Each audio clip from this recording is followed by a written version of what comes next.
السلام علیکم ویورز، بات کریں گے پاکستان تحریک انصاف کی حکومت کے ایک ایسے فیصلے کی جس سے پوری قوم میں اضطراب پھیل گیا ہے۔ ملک کی تاریخ میں پہلی بار اسلام آباد میں مندر کا سنگ بنیاد رکھ دیا گیا۔ بھارت میں اقلیتوں کو مسجد میں جانے سے روکا جا رہا ہے اور ہم اسلام آباد میں شری کرشن بھگوان کے مندر کی تعمیر کر رہے ہیں۔ MNA لال مالئی کی گفتگو۔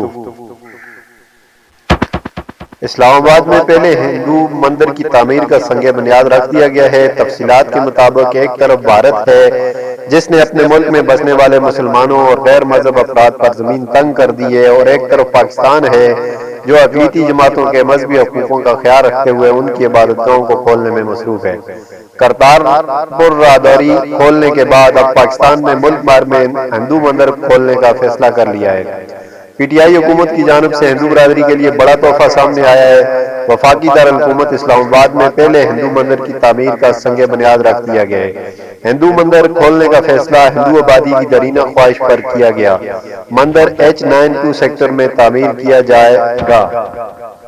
پارلیمانی سیکرٹری برائے انسانی حقوق و پاکستان تحریک انصاف کے ممبر قومی اسمبلی لال مالئی نے مندر کا سنگ بنیاد رکھا۔ اس حوالے سے کیپٹل ڈیولپمنٹ اتھارٹی نے وفاقی دارالحکومت میں پہلا مندر تعمیر کرنے کے لیے قومی کمیشن برائے انسانی حقوق کے حکم پر ہندو پنچایت کو 4 مرلے کا پلاٹ 2017 میں الاٹ کیا تھا۔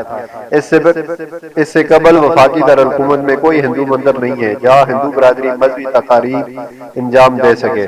سنگ بنیاد کی تقریب سے خطاب کرتے ہوئے لال مالئی نے کہا کہ بھارت مسلمانوں کو مساجد میں آنے کی اجازت نہیں دیتا، جبکہ ہم پاکستان میں ہندو شری کرشن بھگوان کا مندر بنا رہے ہیں کیونکہ پاکستان میں اقلیتوں کو مساوی حقوق حاصل ہیں۔ لال مالئی نے کہا کہ کشمیر میں اقلیتوں کو مسجد میں جانے سے روکا جا رہا ہے اور ہم اسلام آباد میں مندر کی تعمیر کر رہے ہیں۔ انہوں نے حکومت سے مندر کی تعمیر کے لیے فنڈز فراہم کرنے کی اپیل بھی کی۔ اس موقع پر ہندو پنچایت کے اراکین پریتم داس، مہیش چودھری، اشوک کمار اور چمن لال بھی موجود تھے۔ واضح ہے کہ گزشتہ سال PTI حکومت نے ملک بھر میں ہندو مندر کھولنے کا فیصلہ کیا تھا۔